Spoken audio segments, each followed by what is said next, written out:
Assalamualaikum warahmatullahi wabarakatuh. Selamat berjumpa lagi dengan mata pembelajaran geografi yang mana sebelumnya kita telah membahas tentang daya dukung lahan pertanian dan di sini kita akan melanjutkan materi yaitu tentang daya dukung wilayah permukiman. Sebelum kita melanjutkan materi tentang daya dukung wilayah pemukiman, Ibu akan bahas tentang kembali atau mengulas kembali tentang macam-macam daya dukung lahan. Pertama yaitu daya dukung lahan pertanian. Kedua yaitu daya dukung lahan pemukiman, daya dukung fungsi lindung, daya dukung ekonomi, dan daya dukung ekologi.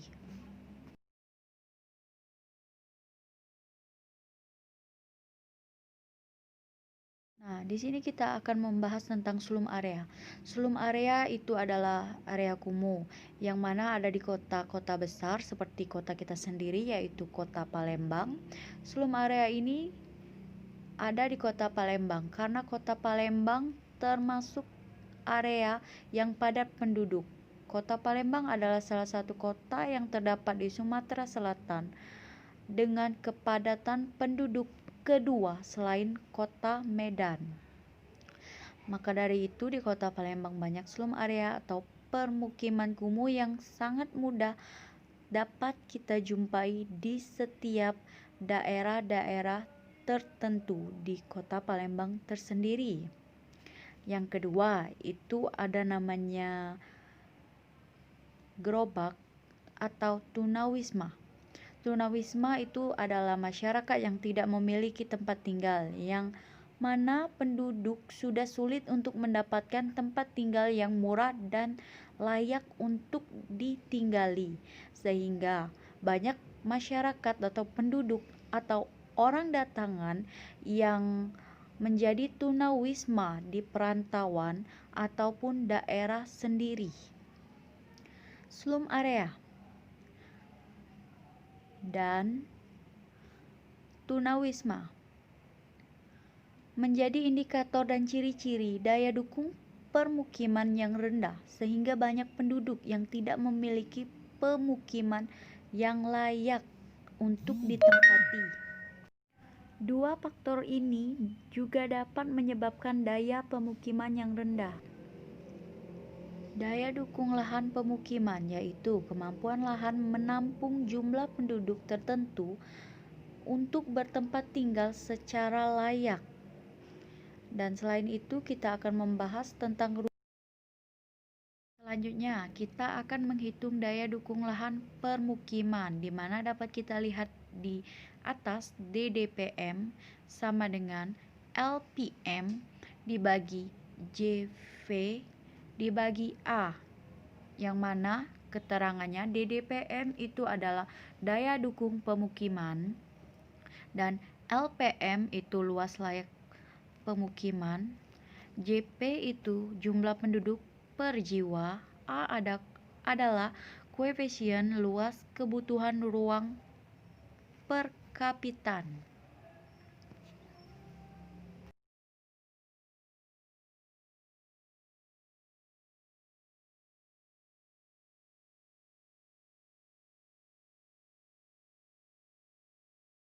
Selanjutnya kita akan menghitung luas lahan yang layak untuk permukiman yaitu LPM, luas lahan layak permukiman sama dengan LW, luas wilayah, LKL, luas kawasan lindung dan ditambah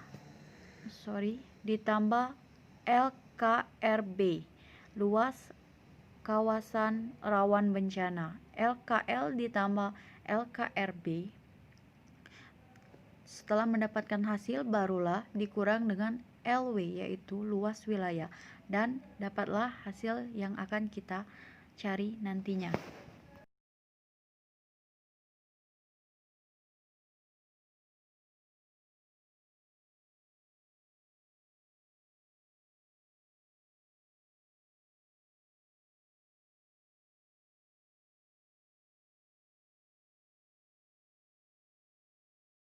Kita akan mengklasifikasikan daya dukung lahan pertanian, yang mana daya dukung lahan pertanian itu terbagi menjadi 3, yaitu jika nilai DDPM atau daya dukung pemukiman lebih dari 1, maka daya dukung lahan pemukiman tinggi, yaitu mampu menampung masyarakat yang bertempat tinggal di sana. Sedangkan kedua yaitu jika nilai DDPM atau daya dukung permukiman sama dengan 1, maka daya dukung lahan permukiman itu adalah optimal atau seimbang. Sedangkan jika nilai DDPM kurang dari 1, maka daya dukung lahan permukiman rendah, tidak dapat menampung penduduk. Mencoba menghitung daya dukung ekonomi di suatu wilayah. Kita ingatkan kembali, daya dukung wilayah itu ada 5. Pada video ini kita akan membahas khusus tentang daya dukung ekonomi wilayah. Pada gambar ini kita melihat fenomena banyaknya pengangguran atau pencari kerja di suatu wilayah. Ini juga adalah para pencari kerja, ya, jumlahnya yang luar biasa banyak. Kita lihat di sini, jika ada peluang-peluang pekerjaan, maka para pencari kerja akan mencoba peruntungannya untuk mendaftarkan diri. Berikutnya ini fenomena pengemis. Biasanya pengemis ini banyak kita temukan di wilayah-wilayah perkotaan, terutama kota-kota besar. Berikutnya fenomena banyaknya kejahatan di beberapa wilayah tertentu. Kejahatan baik berupa perampokan, jambret, curas atau pencurian dengan kekerasan, curat dan sebagainya. Banyak lagi jenis-jenis kejahatan yang pernah terjadi di masyarakat. Fenomena seperti pengangguran, banyaknya pencari kerja, pengemis, perampokan, jambret, pencurian dengan kekerasan dan lain-lain sebagainya, ini bisa dijadikan sebagai indikator bahwa wilayah tersebut memiliki daya dukung ekonomi yang tergolong rendah, di mana wilayahnya tidak mampu menyediakan aktivitas ekonomi yang bisa memberikan penghasilan atau pendapatan pada penduduknya, sehingga menimbulkan fenomena-fenomena penyakit masyarakat seperti yang kita lihat pada gambar-gambar tadi. Jadi sebenarnya apa yang dimaksud dengan daya dukung ekonomi wilayah? Daya dukung ekonomi wilayah bisa dikatakan sebagai kemampuan perekonomian suatu wilayah dalam mendukung konsumsi penduduk di wilayah tersebut. Hal ini bukan berkaitan dengan ketersediaan pangan, tetapi berkaitan dengan kemampuan atau daya beli masyarakat untuk memenuhi kebutuhan konsumsinya. Artinya ini berkaitan dengan kegiatan ekonomi atau mata pencarian dan pendapatan yang bisa diberikan kepada penduduk yang ada di wilayah tersebut. Bagaimana cara menghitung daya dukung ekonomi wilayah? Kita lihat di sini rumusnya.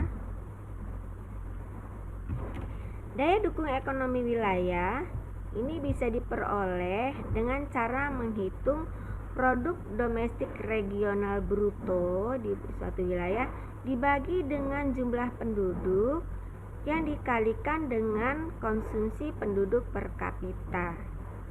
Ulangi, daya dukung ekonomi wilayah bisa dihitung dengan cara membagi produk domestik regional bruto dibagi dengan jumlah penduduk yang telah dikalikan dengan konsumsi penduduk per kapita.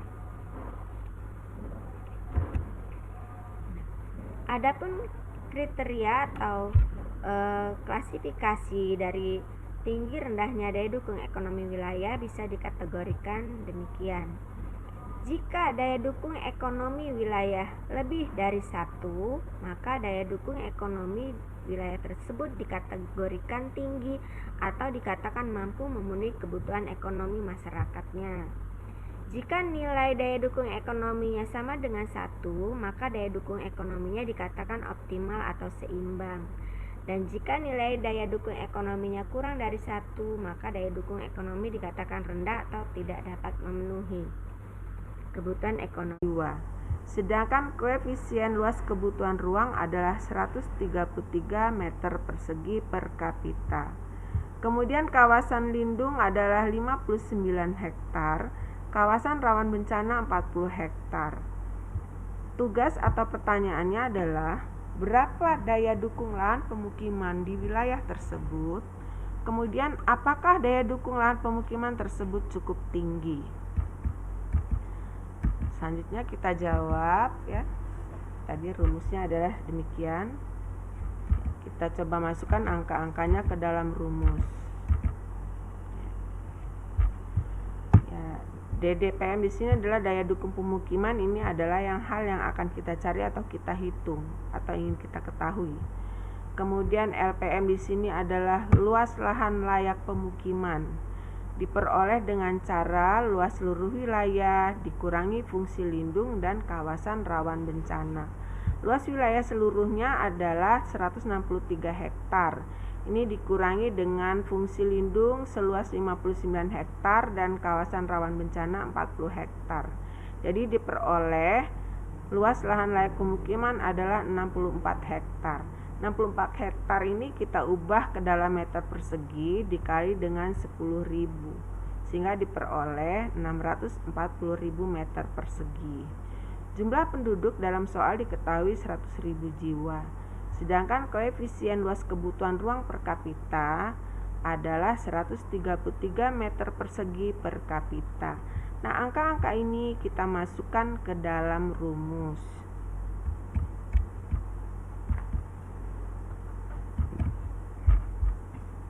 Kita masukkan ke dalam rumus. Di sini jumlah luas lahan layak mukim adalah 640, jumlah penduduk adalah 100.000 jiwa, dan koefisien kebutuhan ruang per kapita adalah 133 meter persegi per kapita. Kita masukkan angka-angka ini. 640.000 dibagi 100.000, kemudian hasilnya dibagi dengan 133. 640.000 dibagi dengan 100.000 kita peroleh 6,4 ya, kemudian dibagi dengan 133. Hasil dari 6,4 dibagi 133 adalah 0,048. Sehingga kita peroleh besarnya daya dukung lahan pemukiman di wilayah tersebut adalah 0,048. Nah, kesimpulannya jika nilai daya dukung pemukimannya kurang dari 1, maka daya dukung lahan pemukiman di wilayah tersebut dikatakan rendah atau tidak dapat menampung penduduk. Demikian, mudah-mudahan dapat dipahami bagaimana cara menghitungnya. Selanjutnya ini adalah latihan soal ya. Latihan soal ini kita sebut tugas kedua karena tugas pertama ada di video cara menghitung besarnya daya dukung lahan pertanian. Di sini dalam soal tertulis luas wilayah B adalah 180 hektar, jumlah penduduk 100.000 jiwa, koefisien luas kebutuhan ruang per kapita sebesar 133 meter per kapita, terdapat kawasan lindung seluas 60 hektar dan kawasan rawan bencana seluas 40 hektar. Berapa besar daya dukung lahan pemukiman di wilayah tersebut dan apakah daya dukung lahan pemukiman tersebut cukup tinggi? Ini pertanyaannya, silakan dikerjakan tugasnya. Demikian pertemuan kita kali ini. Saya akhiri. Wassalamualaikum warahmatullahi wabarakatuh. Jika diketahui data di suatu wilayah ini berpenduduk 15.043 jiwa dengan produk domestik regional brutonya ini ada 2 kategori. Produk domestik regional bruto yang didasarkan atas harga berlaku sebesar 11.154.750.000 rupiah. Sedangkan produk domestik regional bruto atas dasar harga konstan sebesar 4.802.650.000 dan konsumsi penduduk di wilayah tersebut adalah 462.287 per kapita. Adapun tugas yang harus dilakukan adalah kita harus menghitung berapa daya dukung ekonomi wilayah tersebut berdasarkan harga berlaku dan berapakah daya dukung ekonomi wilayah tersebut berdasarkan harga konstan. Kita akan coba menjawab ya.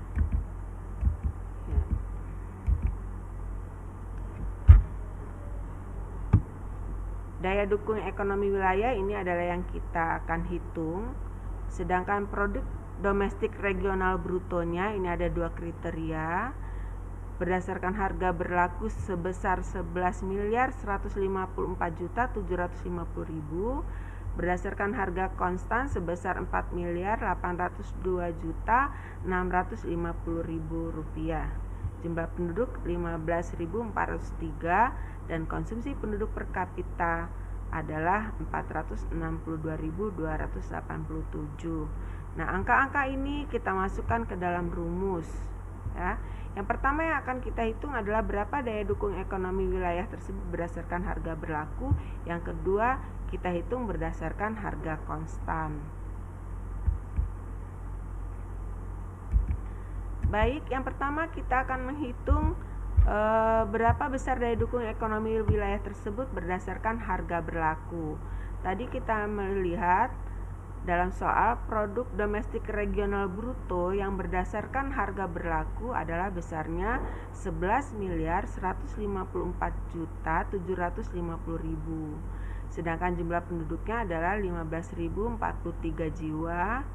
Jumlah kebutuhan per kapita adalah 462.287. Kita lanjutkan. Kita kalikan dulu jumlah penduduk dengan kebutuhan per kapita penduduknya.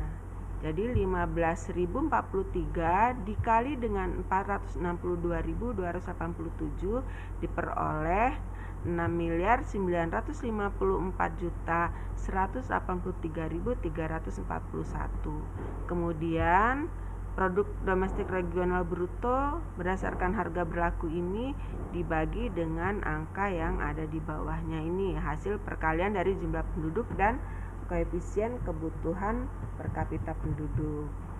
Hasilnya adalah 1,6. Jadi daya dukung ekonomi wilayah tersebut berdasarkan harga berlaku adalah 1,6. Yang berarti bahwa berdasarkan harga berlaku, potensi ekonomi wilayah mampu mendukung kebutuhan dan konsumsi penduduknya. Ini adalah daya dukung ekonomi wilayah berdasarkan harga berlaku. Selanjutnya kita akan menghitung daya dukung ekonomi wilayah tersebut berdasarkan harga konstan.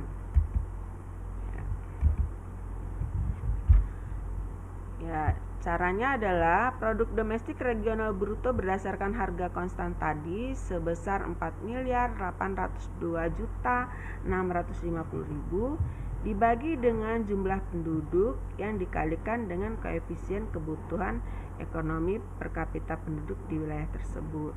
Nah, ini angka yang di bawah kita kalikan dulu.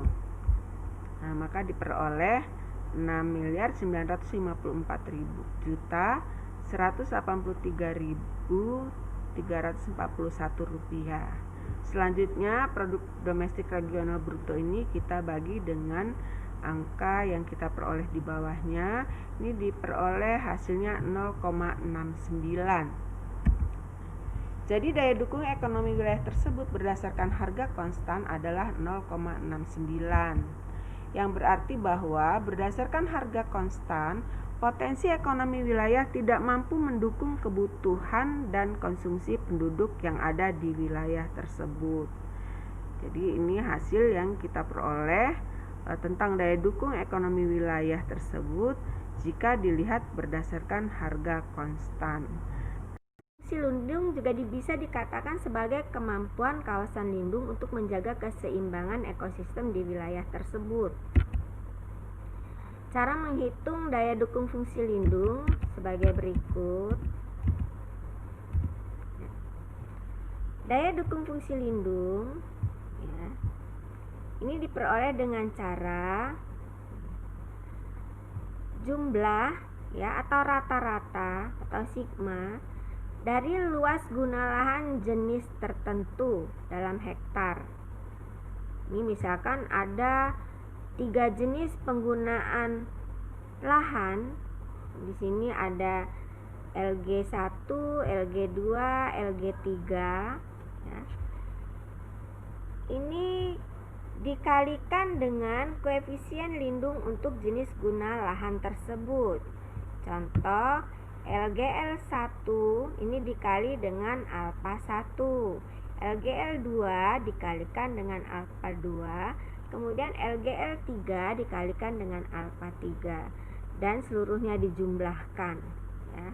Ini menjadi luas guna lahan jenis yang ada di wilayah tersebut. Kemudian hasilnya dibagi dengan luas seluruh wilayah. Nilai daya dukung fungsi lindung berkisar antara 0 sampai 1. Jika nilai daya dukung fungsi lindung berkisar antara 0 sampai 0,20, dapat diartikan bahwa daya dukung fungsi lindungnya sangat rusak. Jika berkisar antara 0,20 sampai 0,40, berarti daya dukung fungsi lindungnya dalam kategori rusak. Dan jika berkisar antara 0,40 sampai 0,60, maka daya dukung fungsi lindungnya adalah sedang. Dan jika nilai daya dukung fungsi lindung berkisar antara 0,60 sampai 0,80, berarti daya dukung fungsi lindung di wilayah tersebut terkategori baik. Dan jika berkisar antara 0,80 sampai dengan 1, maka daya dukung fungsi lindungnya dapat dikatakan sangat baik. Kita lanjut kepada latihan soal. Jadi dari rumus yang ini tadi tentang luas guna lahan jenis tertentu, ini dikalikan dengan koefisien lindung dari jenis guna lahan tersebut juga. Ini kita buat dalam bentuk tabel supaya lebih mudah untuk menghitungnya. Sebagai contoh soal di sini, ini berdasarkan data bahwa di suatu wilayah itu terdapat wilayah pemukiman seluas 1.800 hektar, wilayah persawahan 3.000 hektar, cagar alam 800 hektar, hutan lindung 500 hektar, hutan cadangan 300 hektar, hutan produksi 200 hektar, perkebunan rakyat 1.200 hektar, sehingga total seluruh wilayah luasnya adalah 7.800. Sedangkan koefisiennya ini sudah berdasarkan tabel ya. Jadi ini sifatnya adalah konstan tetap.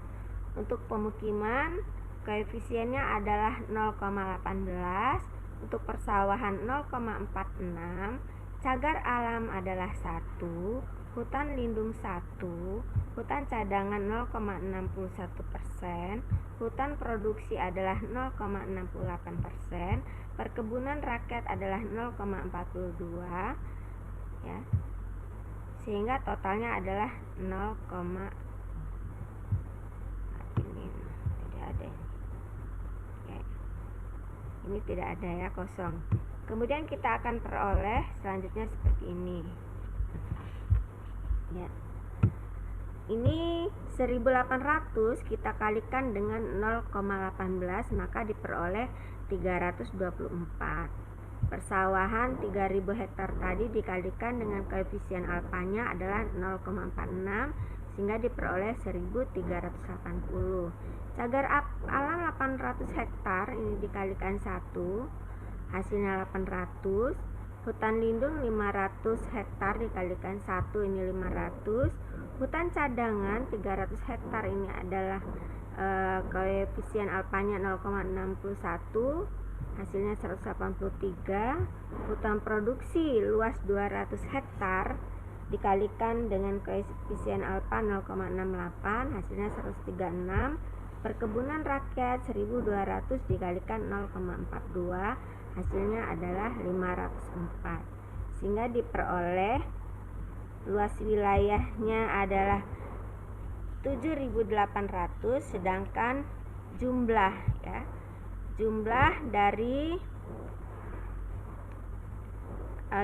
atau sigma dari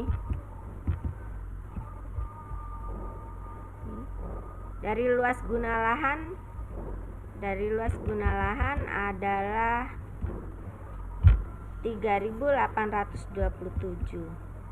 Maka kita masukkan ke dalam rumus ya. Tadi sigma atau jumlah penggunaan seluruh luas lahan adalah 3.827, luas seluruh wilayahnya adalah 7.800. Maka kita peroleh daya dukung fungsi lindungnya adalah 0,49. Daya dukung fungsi lindung 0,49 jika kita masukkan ke dalam kriterianya berkisar antara 0,40 sampai 0,60, berarti daya dukung fungsi lindungnya dapat dikategorikan sedang.